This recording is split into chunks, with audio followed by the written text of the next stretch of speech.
So hello everybody, I'm Olaf Kozlowski from TT Technalytics and welcome to another video, and today we'll be looking at the final of the WTT Contender or Star Contender. I think it's a contender.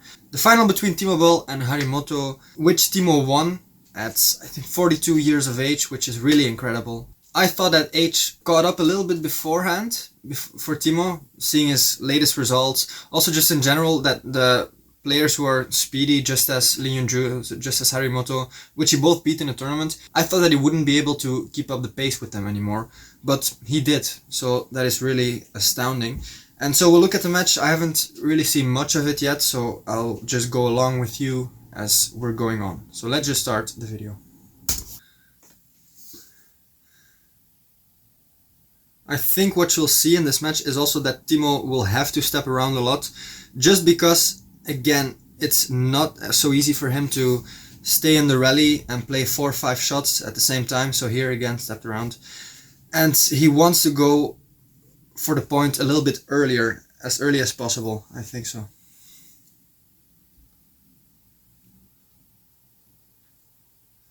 But then again, that leaves his deep forehand wide open. So that's a problem. So just what I meant about this, about the stepping around of his, let's just see this point here, even though he missed it, I think.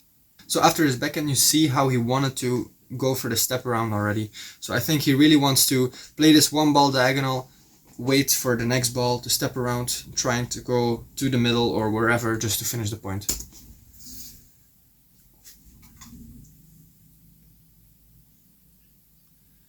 And I must say, Harimoto's serve motion, it looks so strange and unnatural.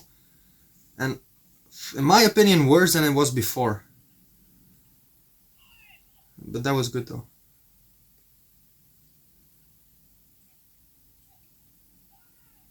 And the sharp corner is also not easy to do. So well done by him. Good ball in the middle. Because the last few balls were a little bit too much backhand to forehand from Timo.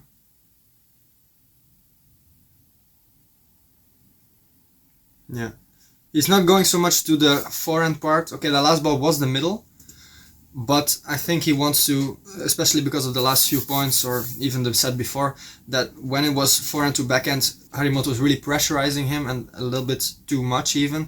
So I think he wants to stay in this backhand, stay in this backhand to middle region and try to get the points there. But then again, that is risky to go for the deep forehand afterwards. Like his deep forehand is much more open than were he to play to Harimoto's forehand.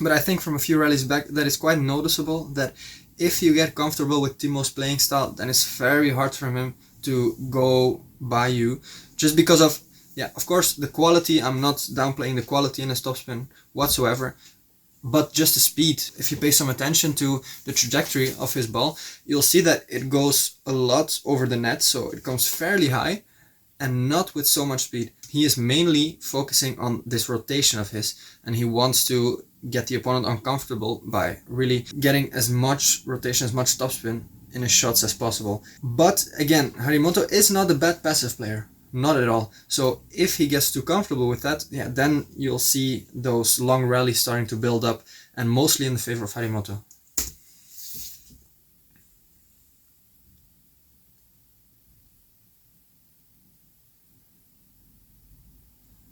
And now serving a bit more side spin, upspin, just to lure Timo out. And that long push has been effective. That set. See, and that's what he has to watch out for his deep forehand being open when he's stepping around.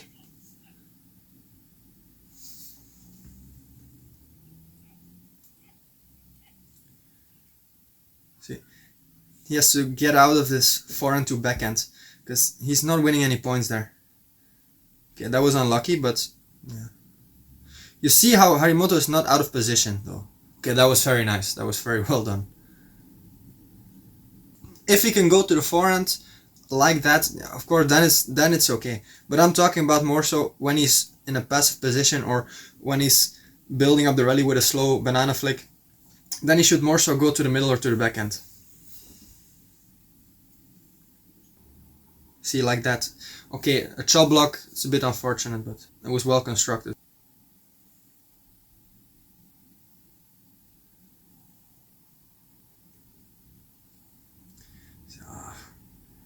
Once he's in that position, see, Harimoto is really very good at going to pressurize your corner. So if you're in that position, it's really hard to get out from, especially also because he's not bad at all at changing directions. So should he feel that he's not able to go past you when he's playing this backhand to forehand, for example, or when he's playing forehand to backhand, and Timo's in second position, yeah, then he is very capable of changing directions going down the line. So again, that's also another level of complexity of why you cannot be comfortable against him when he's in the first position and you are in the second position.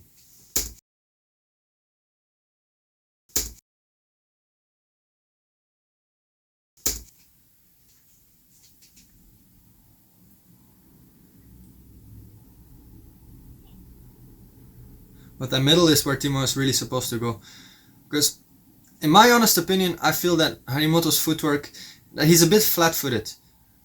I'm not saying anything, I'm not trying to downplay him whatsoever, and I'm not saying that I'm sort of holier than thou, but if you look at him and you see the discrepancy between him and Chinese players whenever he's playing against them, it's quite noticeable that he is out of position a lot of times.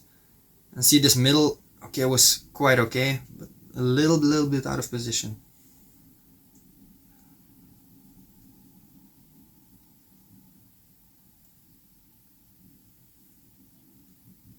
Good place. Again in the middle. That was unfortunate. But also I think a good change from Harimoto by going down the line for once. You see in the third set, I think, or the second set, how oftentimes Timo just did this long push quickly on the bounce, of which I have a video, by the way. He did that long push to the backhand, and he was afterwards waiting in his forehand to play a counterspin on that ball. And here at 9-8, and here at 9-8 here, you see how he's going down the line. And Timo was, if I can try to show it one more time, Timo was trying to move up to his forehand, I think. So here, push down. So if you, he's a little bit waiting for his forehand though. You see? And now he's a little bit too late in his backhand. Yeah, see, he has to react. And yeah, racket went maybe, no, racket didn't go too much down, but just, yeah, he missed the ball.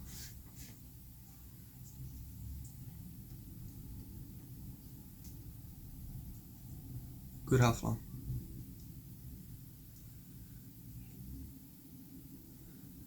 And that's something you should, again, pay attention to. Not to start in that forehand. Yeah, in the middle is a better option. Was not in the middle enough. Was not sharp enough in the middle. But let me just try to demonstrate why this waiting for Timo's counterspin is so effective. So Harimoto Tomokazu. And this is TB on the other side.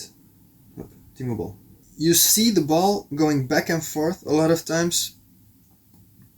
Just this short here. This short. And Harimoto wants to really lure Timo out because he feels that when he's just putting pressure on him, it's effective. Okay, as is with many players. This is nothing special. Okay, so I'm not unveiling any secrets here. So yeah, he's just waiting for him. He's not taking any chances. He's not trying to flick himself too much. He's not trying to push long. Instead, he wants to, again, one more ball short here. And at some point, Timo's going to take the bait, so to say, by stepping in. But Timo knows that should he go here to the forehand part, Harimoto is basically standing this part of the table. Just already to cover the forehand. So instead, what Timo will do is that is not a good option. This going diagonal. That is not something he should do because that is immediately in the racket of Harimoto. So no, instead he will try to play a bit more on the body or to the deep backhand, which is very hard to do. The last one is very hard to do, this counter cross. So no surprise there that it didn't happen so many times in the match. No, so this middle was the option that was chosen most frequently, let's say. At some point, Harimoto anticipated as well, okay? So even though he was standing here, or around this region here, because he was waiting, whenever Timo was stepping in, he was waiting for his ball in the middle, he was able to take his forehand and play a counterspin very aggressively. That is of the essence here, is that he really tried to go for the point on that ball to Timo's backhand, because the distance to travel from this position over the table, from this position there, back to your backhand, it's not easy. So all of a sudden, if the ball comes really with a lot of speed, a lot of quality, it's not easy to just step in, step out, and play that ball properly. And even should he be able to play, Timo, should he be able to play that ball on the table, what is most often going to happen is that Timo will play again to Harimoto's forehand part of the table.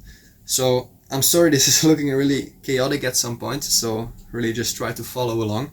But yeah, Timo is going to play in this forehand part, because if you're put under pressure, it's very hard to play that ball down the line. So that's not going to happen. That's not going to happen. And Harimoto knows this, again, so he waits that forehand, should it come somewhere in the forehand part, should the ball come on the table, to continue to put pressure on Timo and to continue to try to go for the point.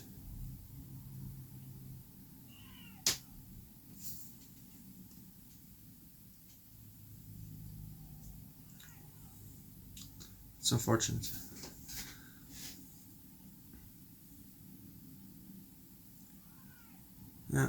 Yeah, Harimoto is really anticipating well at the moment on this ball. So he doesn't want to start himself whenever the rally is being kept over the table. He doesn't want to start himself. He instead awaits Timo's banana flick or forehand flick and then tries to punish him on that ball. So again, here, you should be able to see it. Here, see, waiting, just keeping it short, and then waiting for that ball on which you can play fairly safe counterspin. Yeah.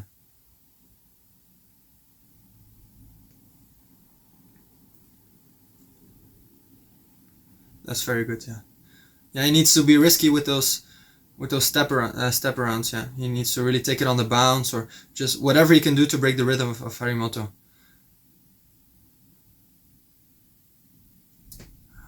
Again to the middle was an attempt. It was fairly lucky though. There's no chance he would have won the match had that ball gone out.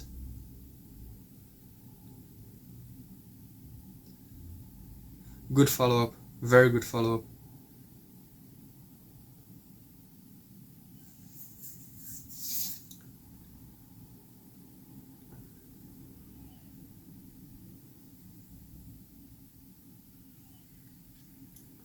Good serves.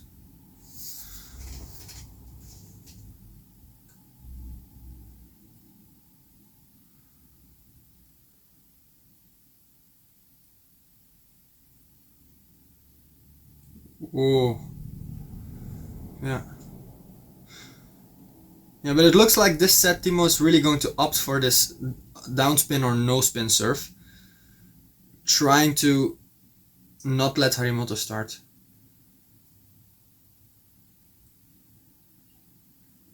Good.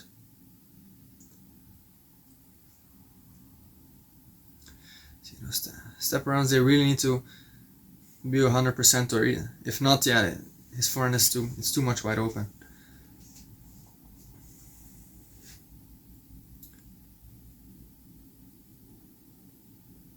See, no spin here.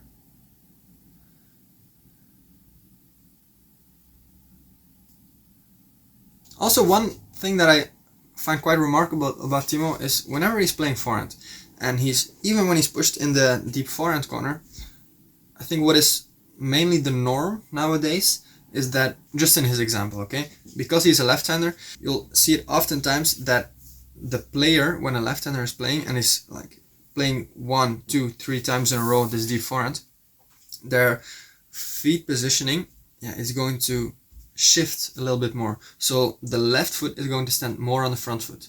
Maybe he's going back, but again, then when he's playing again, that left foot is going to go in front. But with Timo, that's not the case at all. So he really always tries to land on his right foot and not let his left foot move through.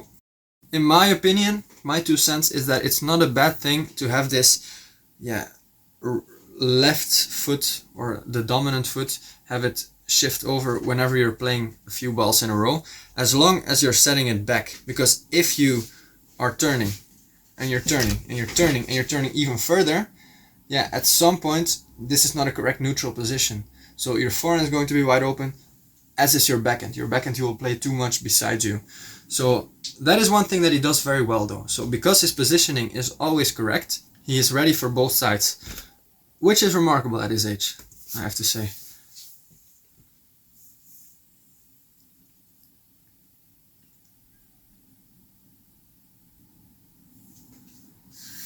Very good. I think also a good change of tactics to really let Harimoto start on that ball. So here again, before in the rest of the set, it was mainly going to this short in Harimoto's forehand. Here it was more to the middle backhand, I think, to avoid that Harimoto wants to let Timo start himself. So he's not thinking counterintuitively, but more so he's just trying to lure Harimoto out instead of Harimoto trying to lure Timo out. And you see that here, that ball in the short middle, short backhand. Harimoto's taking the bait, so to say. Timo is waiting and punishing it by going sharp in the forehand. And again, that long push though.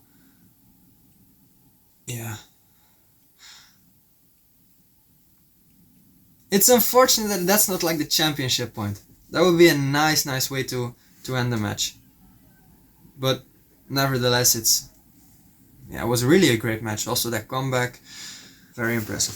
So I think some of the main takeaways here are that both players really played a lot of times just a short.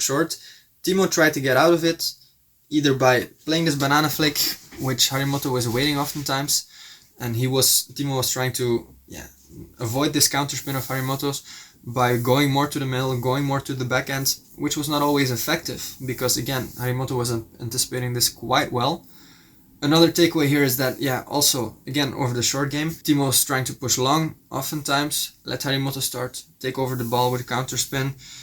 He tried to step around a lot, which is something he does very often against left-handers. It's not uncommon for him to do that. And at the end, the change of serve from Timo to almost exclusively playing this downspin, no-spin serves, it prevented Harimoto from stepping in or even from receiving short consistently with a lot of quality. You saw how many balls they came like half long, which Timo was able to punish and win a point directly or on the ball afterwards. So that was the video. I hope you enjoyed it, and maybe somewhere down the road I'll put out the video of me when I played against Timo. It was really a spanking though. I got destroyed, so don't expect too much from it. It's just a fun thing to do maybe. But Timo is a legend of the sport and I really look up to him ever since I was a little kid. So I'm happy to see him win those kinds of matches, and of which I thought that he wasn't able to anymore. But apparently he's been on sort of a hot streak internationally, some good matches in German League or in German Cup. So really congratulations to him again, a little bit late, but the chances are small that he's going to watch this video anyway. But again, thank you very much for watching, and hopefully I will see you in a next video.